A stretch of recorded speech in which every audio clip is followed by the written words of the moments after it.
আসসালামু আলাইকুম এভরিওয়ান। আজকে আপনাদের নিয়ে যাব টাঙ্গাইলের মির্জাপুরে কালিদাস মিষ্টান্ন ভান্ডার। টাঙ্গাইলের জেলার মধ্যে সবচেয়ে বিখ্যাত সব সন্দেশ, চমচম এবং মিষ্টান্ন পাওয়া যায়। দই থেকে আরম্ভ করে সবই পাওয়া যায় এখানে। তো এখানকার বিখ্যাত হচ্ছে সন্দেশ। তো আজকে আপনাদের এখানে নিয়ে যাব, চলেন চলে যাই। 1940 সালে জামুকি গ্রামের কালিদাস চন্দ্র সাহা নিজেই সন্দেশ তৈরি করে বিক্রি শুরু করেন এবং কিছুদিনের মধ্যেই সব জায়গায় তার নাম ডাক ছড়িয়ে পড়ে এবং বিভিন্ন জায়গায় তার কদর বেড়ে যায় এবং তার ধারাবাহিকতা বজায় রেখে তার ছেলে সমর কুমার সাহা এখন নিয়মিত সন্দেশ তৈরি করছেন। তো আমাদের বাসা মির্জাপুর টাঙ্গাইল। তো মির্জাপুর থেকে এখানে যেতে সময় লাগে প্রায় সর্বোচ্চ বাসে 10 থেকে 15 মিনিট। তো আমরা গিয়েছিলাম রিক্সা করে, প্রায় আমাদের সময় লেগেছিল প্রায় 30 মিনিটের মতো।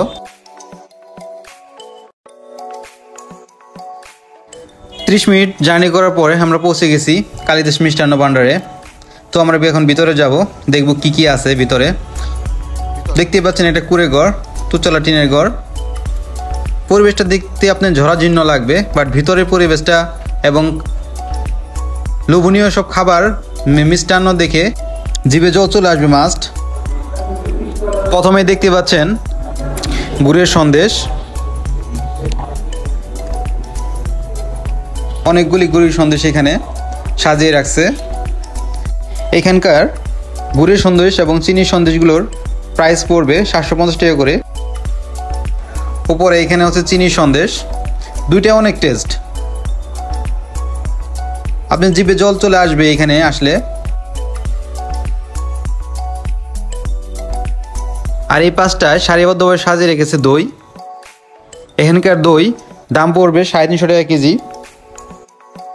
সুস্বাদু সন্দেশ দেখে আমাদের জিভে জল চলে আসছিল। তো আমরা প্রথম খেয়ে নিলাম। আপনারা দেখতেই পাচ্ছেন আমরা পার পিস নিয়েছিলাম, পার পিস 25 টাকা করে দাম নিয়েছিল।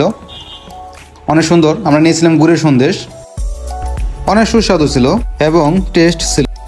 সন্দেশ শেষ করার পরে আমার ভিতরের দিকে চলে আসলাম এবং দেখতে পেলাম এখানে রসালো অনেক রসগোল্লা, চমচম এবং কিভাবে ওরা ছানা তৈরি করে রাখছে সন্দেশের জন্য, সবই দেখতে পেলাম আমরা ভিতরের দিকে।